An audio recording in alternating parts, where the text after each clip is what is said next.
Jemaat yang diberkati oleh Tuhan kita Yesus Kristus, selamat pagi dan shalom. Kita boleh bersyukur kepada Tuhan karena semuanya masih diberikan nafas hidup orang percaya. Dan kita boleh berada di minggu sengsara yang ketiga. Masih ada 4 minggu untuk ada dalam minggu sengsara sampai nanti minggu sengsara yang ketujuh. Dan kita akan mempersiapkan diri untuk ada dalam Jumat Agung, kemudian dalam ibadah perayaan Paskah. Jemaat yang diberkati oleh Tuhan kita Yesus Kristus, saya percaya bahwa dalam memasuki minggu sengsara yang ketiga, setiap kita memiliki pengalaman iman yang berbeda-beda dengan Tuhan. Ada yang menikmati kehidupan ini dengan kesukacitaan, ada juga dengan kedukacitaan, ada yang semuanya masih memiliki pergumulan-pergumulan hidup yang sudah terjawab, bahkan baru memulai dalam pergumulan, atau yang pasti ada yang bilang selama menggumuli tapi belum terjawab. Itulah realita kehidupan. Tapi tetap yakin dan percaya bahwa Tuhan saya dan saudara adalah Tuhan yang baik dan yang tidak pernah berdusta dan yang selalu menjawab setiap doa-doa kita sekalian. Dalam minggu sengsara yang ketiga, saya mengambil pembacaan dari Matius 17 ayat 1 hingga ayatnya yang ke-13. Saya ingin kita belajar kebenaran firman Tuhan ini secara sederhana dan kita akan memahami itu dalam minggu sengsara yang ketiga. Pada ayatnya yang pertama berkata bahwa 6 hari kemudian Yesus membawa Petrus, Yakobus dan Yohanes saudaranya, dan bersama-sama dengan mereka ia naik ke sebuah gunung yang tinggi. Di situ mereka sendiri saja. Jemaat yang diberkati oleh Tuhan kita Yesus Kristus, makna daripada cerita ini dari ayat yang pertama mau mengajarkan kepada saya dan saudara bahwa pertama, Matius memang tidak bilang ini gunung apa namanya. Tapi kita tidak perlu mempermasalahkan nama gunung ini. Tapi yang paling menjadi makna penting adalah Yesus dengan murid-muridnya mau bikin apa di situ. Matius mau bilang bagi saya dan saudara, dan juga disaksikan oleh kitab Lukas, nanti saudara-saudara bisa baca di situ. Kalau saudara mau lihat cerita yang sama ada di Alkitab lain, biasanya di Lembaga Alkitab Indonesia ada dia pun judul, kemudian di dalam kurung ada sinopsisnya yang sama, yang menceritakan cerita yang sama. Ada di Markus 9, ada di Lukas 9. Jadi jemaat yang diberkati Tuhan, Yesus selama pelayanan, kemudian dia mau berdoa. Dan ketika dia mau berdoa, dia mencari tempat bukan yang biasa-biasa saja. Tapi dia mencari tempat yang bagi dia begitu banyak tantangan yang harus dia lewati untuk dia berdoa kepada Allah Bapa dalam kerajaan sorga. Dan Matius memberikan kesaksian bagi saya dan saudara, Yesus naik ke gunung. Dan gunung itu dikatakan sangat tinggi, saudara-saudara. Lalu Yesus tidak membawa semua murid. Yesus cuma bawa 3 orang, Petrus, Yakobus, dan Yohanes. Bukan asal cerita, tapi memiliki makna bagi saya dan saudara seperti ini dalam minggu sengsara yang ketiga, memahami tentang arti minggu sengsara dan arti penderitaan yang Yesus sudah jalani sehingga memberikan keselamatan bagi saya dan saudara. Pertama, Yesus yang punya kuasa dan kemuliaan saja,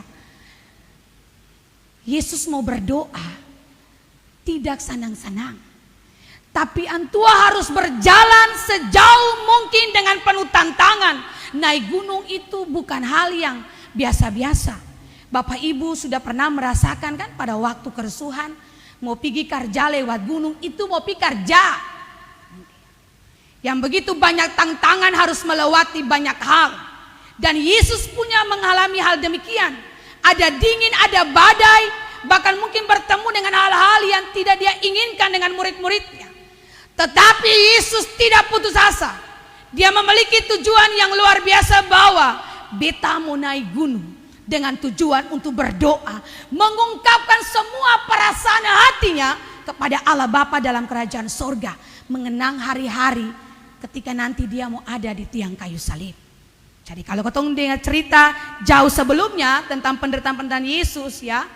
Nah, dia mau bilang kepada Allah Bapa di dalam kerajaan surga, Bapa, sebelum beta ada di tiang kayu salib nih, beta sudah menerima beberapa penderitaan yang beta rasakan. Jadian Tuhan naik ke gunung yang paling tinggi itu untuk berdoa dengan mengungkapkan segala perasaannya. Lalu akan pumakna bagi saya dan saudara cerita Yesus naik ke gunung ini apa bagi saya dan saudara untuk yang sekarang ini memahami penderitaan. Apakah saya dan saudara memahami bahwa mencari Yesus itu bukan hal yang gampang dan biasa. Tapi menjadi orang Kristen itu memiliki tantangan yang luar biasa. Dan mencari Yesus juga memiliki tantangan yang luar biasa. Bukan cuma senang-senang saja. Yang biasa Bapak dan Ibu selalu bilang, katong selalu bilang bahwa ikut Tuhan ini bukan tarima yang senang-senang saja. Ada akampung sadiki-sadiki sangsara lain.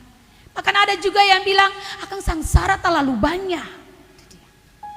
Bukan Bapak Ibu yang alami. Yesus sudah mengalami itu jauh sebelum saya dan saudara mengalami itu. Tapi Yesus tidak putus asa. Hantua tetap bersikeras untuk naik ke gunung. Lalu akan pemakna bagi saya dan saudara. Katong mau cari Tuhan lewat doa dan ibadah saja katong banyak perhitungan. Tapi kalau kata mau minta berkat dari Tuhan lebih daripada gunung yang tinggi, hari ini kalau bisa 4 tangan dan kaki tabuka, semua tabuka perminta berkat. Tapi kalau mau suruh berdoa for Tuhan, saya dan saudara pakai perhitungan. Kalau mau suruh datang ibadah for Tuhan 434 kakak cuma orang-orang itu saja. Yang ada di rumah raja, yang ada di setiap rayon, yang ada dalam gedung gereja ini. Tapi kalau sakit, kalau anak mau sekolah, atau semua pergumulan hari ini, kalau bisa fall dalam gereja bahkan di bawah mimbar menara iman, mangkali akan antri untuk berdoa. Karena apa? Saya dan saudara cuma pakai Tuhan di momen-momen tertentu. Tapi mari saudara, kita jadikan Tuhan sangat penting dalam hidup kita. Dan jadikan doa itu benar-benar nafas hidup. Saudara bisa membayangkan kalau doa adalah nafas hidup, kalau terpung nafas berarti saya saudara sudah mati. Tapi kadang kita menyepelekan hal itu. Kita anggap doa biasa. Kita anggap pergi ibadah dan cari Tuhan itu hal yang biasa. Tapi ingat hari ini beta mau bilang dari altar mimbar menara iman, Yesus mau berdoa bagi saya dan saudara untuk mendapat keselamatan. Hantua butuh perjuangan yang luar biasa. Dan ketika Tuhan sudah kasih keselamatan itu bagi saya dan saudara, mau respon kasih sayang Tuhan dan mensyukuri kasih sayang Tuhan, katong banyak hal yang katong perhitungkan. Mau pi ibadah sulala, mau pi ibadah barang beta sing suka dia itu, mau pi ibadah barang beta sing suka dengan badan pelayan jemaat itu, mau pi ibadah beta sing suka dengan pendeta itu, khotbah terlalu lama, berdoa terlalu lama. Saudara pergi berdoa kepada Tuhan, saudara pergi ibadah kepada Tuhan, saudara mau melakukan kehendak Tuhan, bukan karena si A, si B dan si C kan. Tapi karena Tuhan yang suka si saya dan saudara nafas hidup. Tuhan yang suka si saya dan saudara punya berkat di atas meja makan. Hantua memang saya pernah minta katong balas akang. Tapi kalau orang Kristen yang tahu mengucap syukur kepada Tuhan, dia tahu caranya bagaimana bersyukur kepada Tuhan. Lalu saudara, hantua yang bawa 12 murid. Hantua cuma bawa 3 orang. Akan pumakna bagi saya dan saudara bahwa sing semua orang Tuhan pakai untuk karya keselamatannya dan menyaksikan kemuliaannya. Jadi kalau saya dan saudara, pribadi, keluarga, bahkan jemaat ini dipakai oleh Tuhan untuk karya keselamatan, mari bersyukur kepada Tuhan.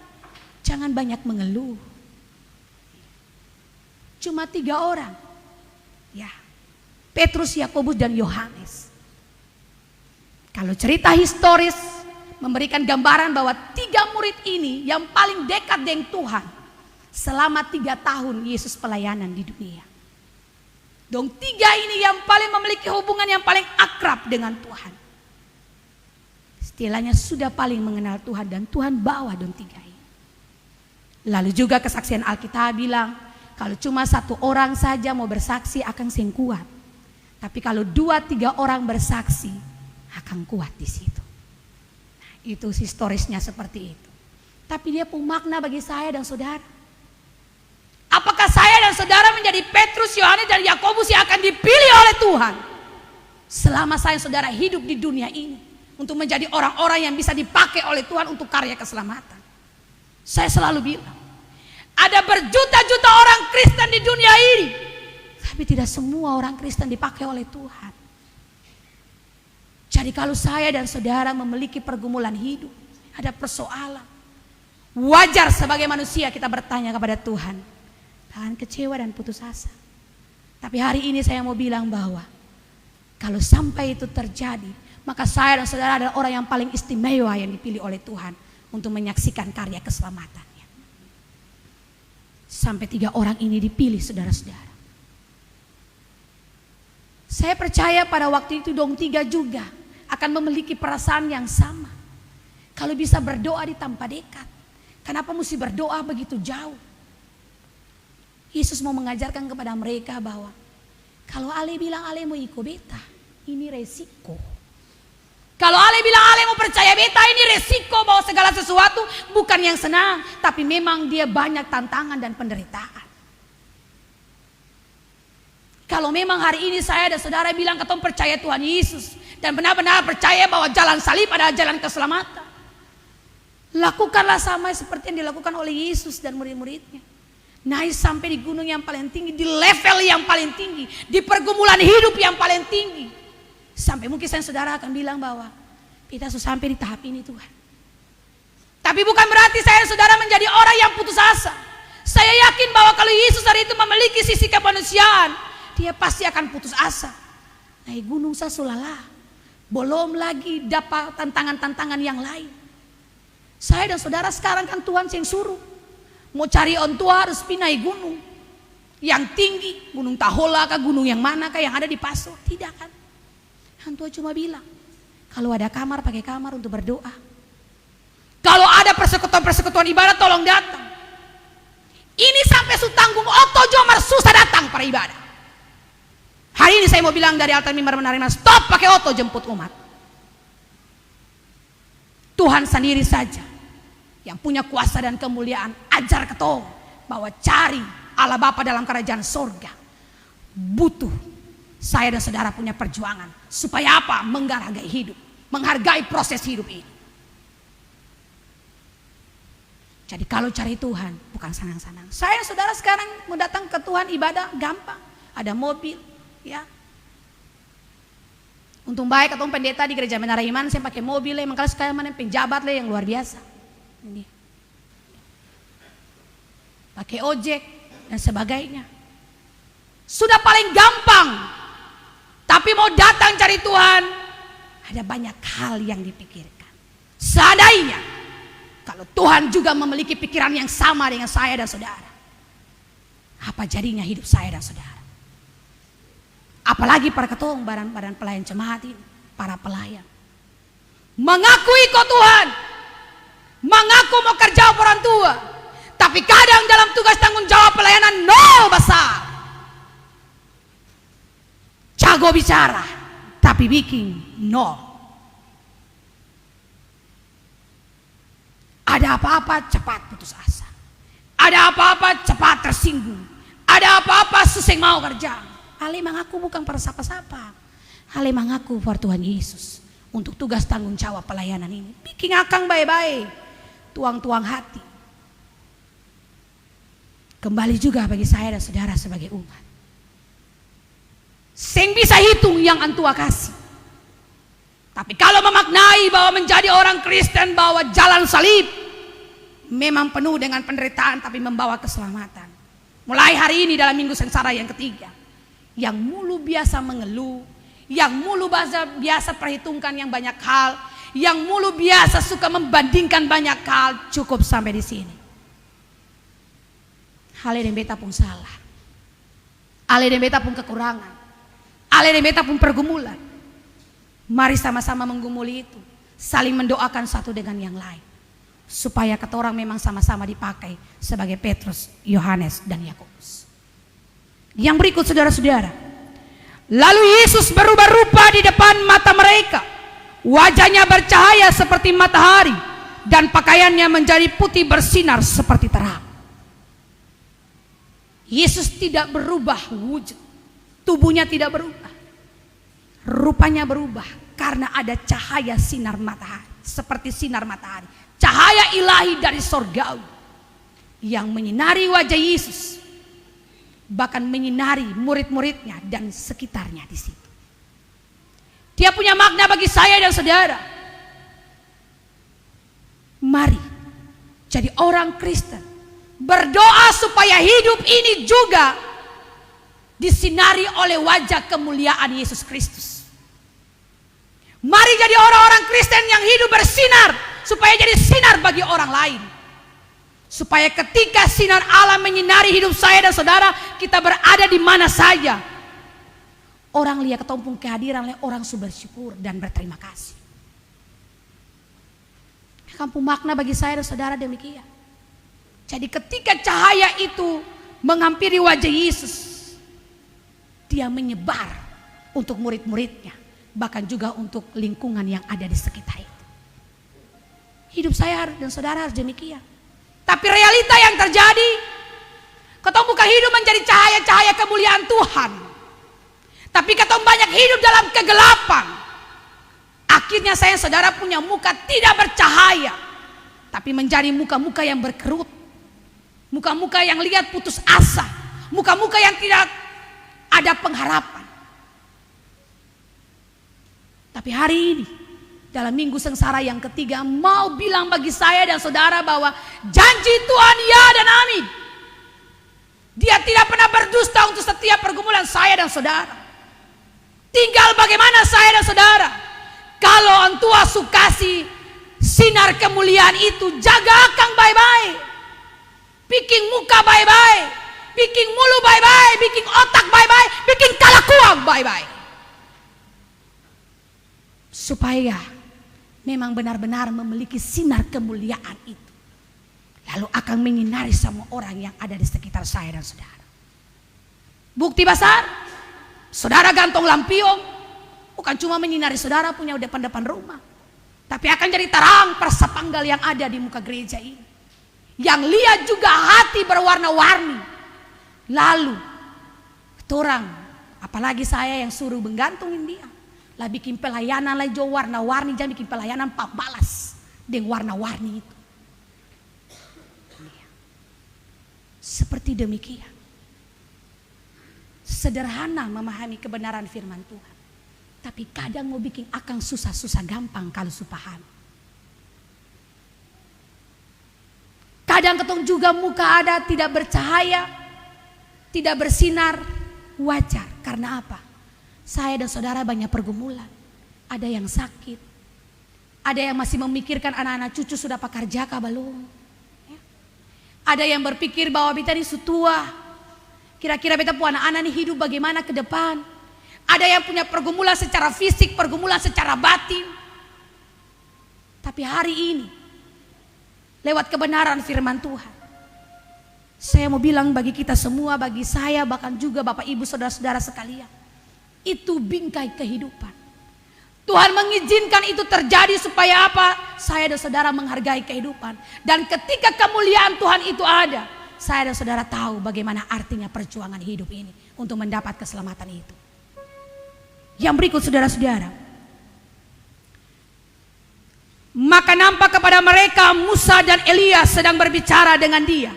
Kata Petrus kepada Yesus, Tuhan, betapa bahagianya kami berada di tempat ini. Jika engkau mau, biarlah kudirikan di sini 3 kemah. 1 untuk engkau, 1 untuk Musa, dan 1 untuk Elia.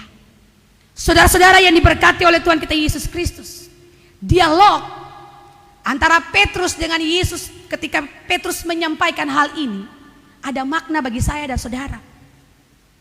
Jadi ketika kemuliaan itu ada, bagi murid-murid itu wajah Musa dan Elia. Lalu Petrus bilang, Tuhan, katong bahagia ada di sini. Senang pas sekali. Sederhananya begitu. Tuhan, beta bikin kemah para Tuhan, Elia dan Musa. Saudara lihat, Tuhan tidak menjawab Petrus kan? Akan pun makna begini. Kadang katong juga sama dengan Petrus. Asal banting kata sah, asal banting mulut sah, asal banting lidah sah, asal bicara sah. Kadang bicara dulu baru pikir nanti. Padahal bijaksananya pikir dulu baru bicara. Jadi ya. Petrus kan begitu.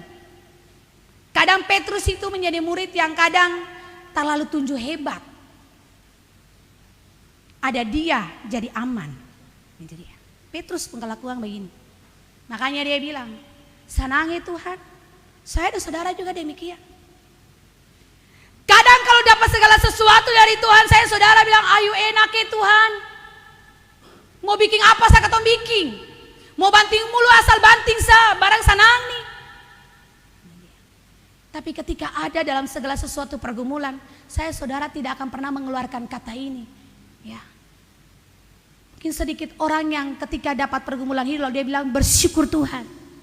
Ada yang ketika dimaki orang, difitnah orang, dihantam oleh orang lalu dia bilang dangke banyak Tuhan Yesus dia sumaki beta. Dangke banyak Tuhan Yesus dia sufitnah beta. Dangke banyak Tuhan Yesus dia su A, B dan C for beta. Itu susah. Biar pendeta lah susah pada bikin akang. Labe-labe bawa ke pengadilan. Tapi hari ini kebenaran firman Tuhan bilang, jangan cuma mau yang senang, jangan cuma mau menikmati yang senang. Lalu yang kedua mau bilang bahwa apa? Petrus 3 tahun yang Tuhan, tapi Petrus yang kenal Tuhan yang baik-baik. Kalau Petrus kenal Tuhan dengan baik, Petrus tahu bahwa arti cahaya itu adalah melambangkan kemuliaan Tuhan dan kekudusan Tuhan. Saya dan saudara sama. Asal bicara orang Kristen dari kandungan ibu sampai dari dulu orang tetua tete nenek moyang sampai dunia tadi ini dan selamanya ketemu orang Kristen. Tapi yang menjadi pertanyaan, saya dan saudara menjadi orang Kristen yang benar-benar mengenal Tuhan secara iman yang berkualitas ataukah tidak? Petrus 3 tahun dekat dengan Tuhan, tapi ternyata Petrus yang kenal Tuhan yang baik-baik. Saya dan saudara juga demikian. Cuma bilang kenal Tuhan, cuma jago bicara Tuhan, pintar bicara Tuhan. Kalau bisa dia bicara aja orang menangis. Tapi pas dapat tantangan hidup bersama-sama dengan Tuhan, menyerah, mundur 1000 langkah. Labe par labelai, angka kaki, saya mau ada dalam persekutuan ini. Saya mau bilang, kalau punya komitmen dari dulu maju sama-sama, maka juga harus menghadapi tantangan ini sama-sama. Jangan cuma mau menikmati yang senang saja dalam persekutuan ini. Tapi dia pun yang senang itu juga harus nikmati sama-sama. Supaya bisa lihat mahkota kemuliaan itu juga sama-sama. Lalu ketika dalam pergumulan hidup, dalam persekutuan hidup, baik di dalam kehidupan rumah tangga, bertetangga, berjemaat dalam dunia kerja, mari jaga sikap perbuatan dan mulut ini dengan baik. Jangan sama dengan Petrus asal banting kata, tanpa mengenal bahwa hidup orang Kristen ini harus begini. Jadi pelayan ini harus begini. Ya. Jadi umat yang takut Tuhan ini harus begini. Firman Tuhan ini pedang bermata dua. Maju kena, mundur kena. Para beta, para bapak ibu juga semua. Karena firman Tuhan ini membaharui kehidupan saya saudara untuk menjadi lebih baik. Evaluasi diri itu ada bagi saya dan saudara. Mari, jangan sama dengan Petrus. Lalu mau pikir yang senang, lalu lupa tentang kemahakudusan. Jaga diri baik-baik. Mau cari apa dalam dunia tak lalu. Ya. Mari hidup baik-baik, jadi berkat bagi banyak orang, supaya anak cucu semua diberkati. Semua punya pergumulan hidup, yang ada yang saya pun pergumulan hidup. Tapi saya percaya bahwa setiap pergumulan hidup dan pergumulan doa itu akan dijawab oleh Tuhan tepat pada waktunya dengan cara Tuhan yang berbeda-beda bagi saya dan saudara. Tinggal kita mengimani itu. Dan percaya bahwa kemuliaan Tuhan bukan ada per satu dua orang, per semua orang yang hidup takut Tuhan. Itu yang Tuhan mau bilang lewat kebenaran firman Tuhan lewat Matius 17. Yang berikut saudara-saudara. Dan tiba-tiba sedang ia berkata-kata, turunlah awan yang terang menaungi mereka.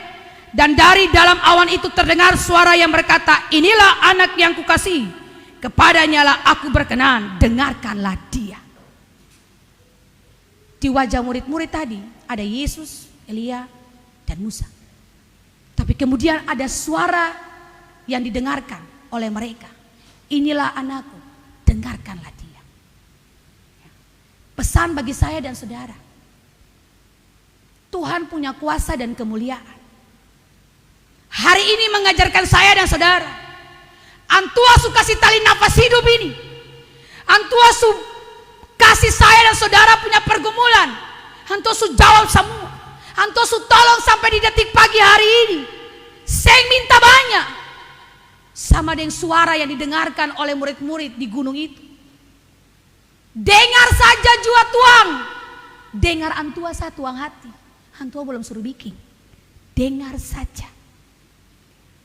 Dengarkanlah dia. Dengar lewat apa? Lewat kebenaran firman Tuhan. Dengar lewat apa? Lewat Bapak Ibu ketika Bapak Ibu berdoa dan bergumul mengungkapkan isi hati, lalu Bapak Ibu baca Alkitab. Karena antum pun suara ada dari Kejadian sampai di Wahyu. Dengar lewat apa? Lewat pengalaman iman bersama-sama dengan Tuhan. Susah senang, suka duka. Antum belum suruh bikin Bapak Ibu. Antum belum suruh bikin Ibu Pendeta, Bapak Badan Pelayan Jemaat. Antum masih bilang dengarkanlah dia. Iman timbul dari pendengar. Dengar apa yang antum bilang. Kadang kalau saya suka pendeta itu, jangan harap beta mau dengar dia khotbah. Kadang saya suka Badan Pelayan Jemaat itu, jangan harap beta mau dengar dia perenungan. Tuhan Yesus yang punya kuasa dan kemuliaan tidak benci manusianya, tapi benci perbuatannya. Sombong, iri hati, suka dendam orang, suka jadi masalah dengan orang, itu yang Tuhan tidak suka. Jadi ketika pendeta itu sombong, pendeta itu tinggi hati, pendeta itu sampai dulu dengan orang lain pun susah. Nah, saudara boleh benci perbuatannya, tapi jangan saudara benci pendetanya ketika dia sedang menyampaikan kebenaran firman Tuhan. Karena apa yang dia sampaikan itu juga bukan untuk Bapak Ibu, tapi juga untuk dia sendiri. Tuhan mau bilang, dengarkanlah dia. Mari Bapak Ibu, coba katong evaluasi. Kalau minggu sengsara pertama dan kedua, katong seng dengar yang antua bikin. Lalu di minggu sengsara yang ketiga, katong mulai mengevaluasi, dengar yang antua bikin, dengar yang antua bilang, lalu bikin akan pun bonus satu. Saya yakin dan percaya pasti hidup itu akan berbeda. Siapa bilang datang di gereja dan datang di gereja sama? Tidak ada. Berbeda. Bakar kayu satu saya mungkin bisa memasak nasi. Tapi kalau kayu banyak dalam tungku, nasi itu bisa masak. Saudara boleh berdoa di rumah sendiri, tapi belum tentu menumbuhkan iman saudara-saudara secara luar biasa ketika saudara ada dalam persekutuan ini. Mari datang ibadah pendengar Tuhan, datang ibadah pendengar kebenaran firman Tuhan, lalu rubah hidup ini menjadi lebih baik. Bukan datang par lihat A, B, dan C, itu urusan mereka dengan Tuhan. Karena Ale dan beta pun hidup, karena imanmu lah yang menyelamatkan, bukan karena orang lain pun iman. Orang lain cuma pun tugas berdoa supaya iman saya saudara dipertumbuhkan. Ya, itu yang harus dilakukan. Yang berikut saudara-saudara, ayatnya yang ke-6, mendengar itu tersungkurlah murid-muridnya dan mereka sangat ketakutan. Lalu Yesus datang kepada mereka dan menyentuh mereka sambil berkata, berdirilah, jangan takut. Makna bagi saya dan saudara begitu, bahwa ketika saya dan saudara mendapat pergumulan hidup yang panjang, bahkan saya bilang Tuhan beta susah mampu lagi, akan sama dengan murid-murid Yesus. Ketika melihat kemuliaan Tuhan dan memahami tentang makna itu, dong tersungkur. lalu berlutut karena takut dengan kemuliaan itu. Saya dan saudara juga demikian. Mari jadi orang-orang yang takut akan Tuhan, lalu melakukan kehendak Tuhan, lalu memaknai bahwa kalau ikut Tuhan itu memang harus ada banyak hal yang ketong hadapi ke depan. Bukan cuma biasa-biasa saja, tapi memang ada tantangan hidup yang luar biasa. Bahkan mungkin saya saudara bilang sudah lalu berat. Itu memang makna jadi orang Kristen demikian. Makna jadi pelayan memang harus demikian. Dicaci maki, difitnah, diapakan, itu memang realita, resiko. Tersinggung apa dan sebagainya, itu resiko. Harus melakukan hal itu dan menerima hal itu. Tapi bukan menjadi orang-orang yang takut dengan tantangan hidup, takut dengan pergumulan hidup, menjadi orang-orang yang tidak punya pengharapan. Lalu Yesus sentuh mereka dan Yesus bilang jangan takut. Artinya kalau Bapak dan Ibu, kita semua memiliki pergumulan hidup, minta Tuhan sentuh saya dan saudara. Luar biasa ketika Yesus menyentuh murid-muridnya dan Yesus bilang jangan takut. Mari di kamar pergumulan, di Bapak Ibu punya rumah-rumah pergumulan, di Bapak Ibu punya meja makan, di Bapak Ibu punya dunia kerja dan dunia pelayanan. Bikin sama dengan apa yang murid-murid bikin, tersungkur, berlutut, lalu minta Tuhan sentuh. Pasti orang bilang jangan takut, beta ada di sini. Jangan takut, beta saya mungkin sing jawab kamu pun pergumulan. Jangan takut, beta saya mungkin sing jawab mama, papa, oma, opa. Anak-anak pun pergumulan, beta pasti jawab. Makanya untuk bilang untuk murid-muridnya dan sampai hari ini dan selamanya untuk saudara, jangan takut, berdirilah. Hari ini juga saya mau bilang bagi kita semua, kalau ada pergumulan hidup, sakit secara batin, sakit secara fisik, antum mau bilang jangan takut, berdiri. Beta lebih besar daripada yang kalian hadapi. Untuk apa saya mati dan bangkit? Untuk apa saya menderita di tiang kayu salib? Kita punya Yesus yang luar biasa. Jadi kalau hari ini belum dapat sentuhan Yesus, tanya diri, kenapa antua yang sentuh? Barang hidup yang takut Tuhan. Kalau hidup yang takut Tuhan, jangan harap antua sentuh. Baik-baik kalau antua masih sentuh, itu berarti antua masih berkenan. Tapi kalau antua susah yang berkenan, bagaimana pergumulan saya dan saudara? Antua mau bilang bahwa mari jangan takut dan berdirilah. Kalau saya dan saudara dalam persekutuan ini menjadi orang-orang yang tidak takut Tuhan Allah, tapi bikin diri hebat lebih daripada Tuhan Allah. Padahal kebenaran firman Tuhan saya bilang, kalau ale dan beta hidup dalam persekutuan yang rukun, beta perintahkan berkat hari itu juga. Saya tunggu besok. Kalau penjahat saja bilang hari ini engkau akan ada bersama-sama dengan aku di dalam Firdaus, atau su bergumul dengan bertahun-tahun.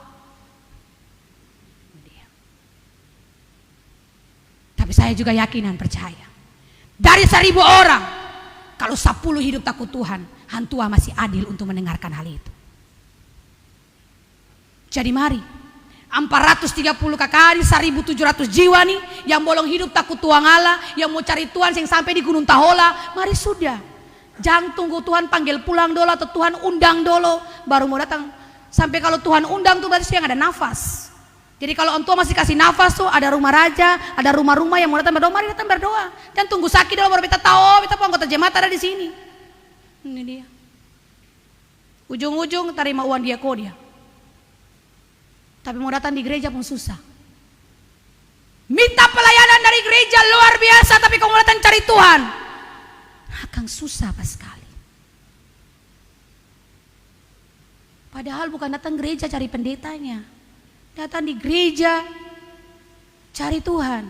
Tapi ada yang bilang gereja tidak menyelamatkan. Ya memang gereja tidak menyelamatkan, tapi imanmu yang menyelamatkan ketika engkau mendengar kebenaran firman Tuhan lalu pulang bikin hidup baik-baik.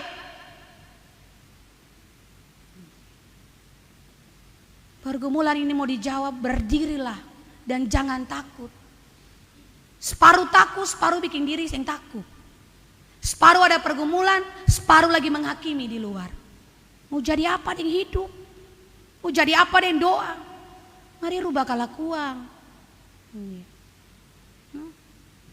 Dari katong nih pendeta-pendeta, badan pelayan jemaat sampai kepada umat. Paling katong yang jadi contoh dan teladan cermin besar-besar nih. Jangan cuma asal bagaya sah, kepala gaya sah. Pada nol besar dalam pelayanan. Kepala gaya sah, pada nilai iman tidak berkualitas, mental karupuk semua. Tak salah tersinggung angka kaki bajalang pigi. Untung baik Tuhan yang tersinggung. Kalau Tuhan tersinggung maka saya tidak tahu. Ada begitu banyak undangan yang akan diberikan. Mari, jangan keraskan hati, jangan keraskan otak itu. Rubah hidup bukan per orang lain pun sanang tuh. Rubah hidup per ketumpung kehidupan yang baik lalu per tabungan berkat per anak-anak cucu. Supaya yang bilang memaknai minggu sengsara nih, benar-benar saya sengsara di dalam Tuhan, cari Tuhan itu memang benar-benar membutuhkan iman yang berkualitas, membutuhkan keringat, membutuhkan air mata, membutuhkan curahan hati yang luar biasa. Supaya ketika memasuki dan mengakhiri minggu sengsara nih, iya betul Tuhan. Yang Tuhan nyatakan dalam kebenaran firman Tuhan yang bilang jalan salib itu memang akan benar-benar sengsara, tapi akan jadi jombatan for pigi kasabla dapat keselamatan. Itu dia. Minggu sengsara yang ketiga ini belum terlambat. Mari kita evaluasi diri lebih baik. Dan hari ini yang mengikuti ibadah live untuk jemaat ini terlebih khususnya, beta mau himbau dari rumah-rumah yang belum pernah datang ibadah dan belum mengambil bagian dalam persekutuan dengan nama Tuhan Allah, mari datang lalu berdoa kepada Tuhan. Datang ibadah supaya ketika Bapak Ibu ada dalam suka duka, ketong bisa kenal Bapak Ibu. Lalu ketong juga bisa berdoa untuk keselamatan, bahkan berdoa untuk pergumulan Bapak Ibu. Sing susah toh, sing suruh pi sampai di Gunung Tahola yang kayak beta naik sana tuh. Kalau seandainya Tuhan suruh seperti itu, yang rumah raja rata saja ada yang susah kok sampai Gunung Tahola. Jadi saya minta Bapak Ibu yang hari ini dengar kebenaran firman, tolong bilang yang bolong-bolong datang di pinggir-pinggir rumah tuh, tolong mari datang ibadah. Cari Tuhan. Jangan pikir mau datang kata beta bawa uang persembahan itu nomor 2. Ale datang cari Tuhan dulu. Yang kayak tadi Bapak Ibu bilang, carilah kebenaran kerajaan Allah, sisa akan ditambahkan. Bapak Ibu malu? Kalau datang saya bawa uang persembahan, saya tidak pernah malu. Kalau memang saya memang benar-benar tidak ada di Alkitab, cukup begini saja. Orang sudah pahami. Daripada kau pura-pura kontor tangan kosong, lebih berdosa. Ya. Bapak Ibu mau mengkritisi gereja ini dengan semua hal yang terjadi, lebih baik Bapak Ibu yang bawa persembahan daripada Bapak Ibu bawa amplop kosong. Atau Bapak Ibu sudah kasih balik bicara di luar. Atau balik seng kasih, baik kalau kasih lah bicara sih, tapi ini suseng kasih lah. Susah yang ada pengorbanan lain, tapi bicara pun lebih banyak daripada yang kasih itu. Lalu kira-kira doi mau turun dari sorga,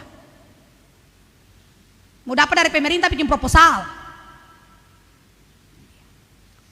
Persembahan yang Bapak Ibu kasih dalam gedung gereja ini dari saya dan untuk saya juga kan, dari katong dan untuk katong juga, untuk suka duka dalam pelayanan gereja ini. Supaya Tuhan bilang jangan takut yang berdiri. Itu dia. Banyak yang takut, lalu saya mau berdiri. Banyak yang mundur, saya mau ambil bagian dalam tugas tanggung jawab pelayanan gereja ini. Itu dia. Kadang katong ini banyak bicara, tapi mau berkorban saya pernah ada. Itu dia. Saya bilang kemarin dalam ibadah pelayanan kaum ibu, tak usah takut. Datang bawa persembahan. Yang ada di otak saya, bawa persembahan itu sebagai tanda ungkapan syukur kepada Tuhan Allah. Tugas saya sebagai pendeta berdoa untuk orang-orang yang mengelola keuangan gereja. Pancuri uang gereja, selesai. Bapak Ibu pun tugas bawa aja ke gereja, tanda ungkapan syukur. Sisa nanti kata yang berdoa, tugas tanggung jawab supaya pelayanan orang sakit, orang yang membutuhkan janda duda yatim piatu, uang itu akan dipakai untuk tugas tanggung jawab pelayanan. Tugas kami untuk berdoa supaya bendahara-bendahara gereja, Bapak Hari, Bapak Atu takut Tuhan Allah, supaya bikin semua dengan baik, dengan berbagi dengan baik. Saya bilang untuk bendahara, kalau pendeta pamalas, jangan kasih gaji habis bulan dulu, bikin sampai habis baru kasih gaji. Jangan cuma tahu ambil gaji pada pelayanan saya bikin bye-bye. Hidup takut Tuhan, jangan cuma bilang pak orang, tapi ketemu pelayanan ini bikin lain. Itu dia. Harus demikian. Jangan ketorang bikin dosa tambah dosa. Jangan ketemu mengkritisi pekerjaan Tuhan untuk mendatangkan dosa bagi saya dan saudara. Hidup sama dengan pengadaian, no? menyelesaikan masalah tanpa masalah. Jangan sudah ada masalah tambah masalah lagi. Tapi parlabe amplop 0510. Jangan bikin dosa terlalu banyak. Mari mengkritisi dengan hal yang penting. Kalau Bapak Ibu saya mau bawa sini, kasih Parjana Duda Yatim Piatu. Lah kalau saya bikin, jangan bicara di luar-luar sana. Itu bukan orang Kristen yang baik. Orang Kristen yang baik adalah dia tahu bagaimana cara bersyukur kepada Tuhan. Dan dia tahu bahwa gereja punya pelayanan ini dipakai daripada uang-uang syukur itu. Kan kata saya yang kirim ke sorga tuh. Pakai rekening. Tapi dipakai untuk tugas tanggung jawab pelayanan. Itu baik. Tapi bukan berarti saya percaya bahwa di sini saya nggak ada. Semua baik-baik di sini. Ya. Pendeta-pendeta jauh sebelum saya, ketika saya bertemu dengan mereka pimpin ibadah, ya mereka bilang orang paso di baik. Ale bilang ke kiri dong, ke kiri. Ale bilang ke kanan, ke kanan. Yang penting Ale jadi pendeta betul-betul dan takut Tuhan Allah. Pasti dong juga akan baik dan hidup takut Tuhan Allah. Dan saya mengevaluasi itu benar. Kita orang tatua semua ini baik-baik semua. Yang penting kata orang ini juga bikin baik lagi. Supaya orang juga memiliki hati yang baik kata orang. Yang terakhir saudara-saudara. Pada ayatnya yang ke-7. Lalu Yesus datang kepada mereka dan menyentuh mereka sambil berkata, berdirilah, janganlah takut. Dan ketika mereka mengangkat kepala, mereka tidak melihat seorang pun kecuali Yesus sendiri. Dan pada ayatnya yang ke-11 dan ayatnya yang ke-13, saudara-saudara, kita lihat di situ. Jawab Yesus, memang Elia akan datang. Saya baca dari ayat 10, ayat 9. Pada waktu mereka turun dari gunung itu, Yesus berpesan kepada mereka, jangan kamu ceritakan penglihatan itu kepada seorang pun sebelum anak manusia dibangkitkan dari antara orang mati. Ayat 9 ini saya menutup khotbah saya mau bilang seperti ini. Bukan Yesus larang dorang untuk bersaksi, tapi Yesus mau ajar bagi murid-muridnya seperti ini. Ale bersaksi cukup tentang beta punya salib. Ya. Beritakanlah Kristus yang tersalib. Bukan beritakan tentang Yesus yang dimuliakan di atas gunung yang dong lihat. Akan pemakna bagi saya dan saudara. Mari jadi orang Kristen yang memiliki kerendahan hati. Mari jadi orang Kristen yang tidak memegahkan diri. Mari jadi orang Kristen yang tidak sombong. Mari jadi orang Kristen yang tidak tampil lalu bilang bahwa karena beta, ini beta, karena ada beta. Semua beta. Beta, beta, beta, bukan orang lain. Ingat, Yesus yang punya kemuliaan saja. Hantua bilang, ale yang perlu beritakan beta pun kemuliaan itu. Itu nanti urusan Allah Bapa di sorga. Yang ale perlu beritakan adalah Kristus yang tersalib itu. Supaya dari Kristus yang tersalib, kata misalnya, betul ada mujizat Tuhan yang luar biasa. Hari ini, kalau ketong su bikin baik, ketong su bikin semua dalam pekerjaan Tuhan. Tapi memang, katong saya pernah dapat akan pembalasan dari manusia yang baik. Yesus mau bilang, ale cukup beritakan bahwa ale tersalib untuk melakukan kebaikan untuk kemuliaan nama Tuhan. Dan ingat, pada waktu itu saya bilang dalam ibadah kunci bulan, kalau so bikin baik, lalu orang sing balas baik perkata orang sing apa-apa tuang hati. Harus ingat di pikiran ini dan di hidup ini, tidak semua manusia itu dimanusiakan. Ya.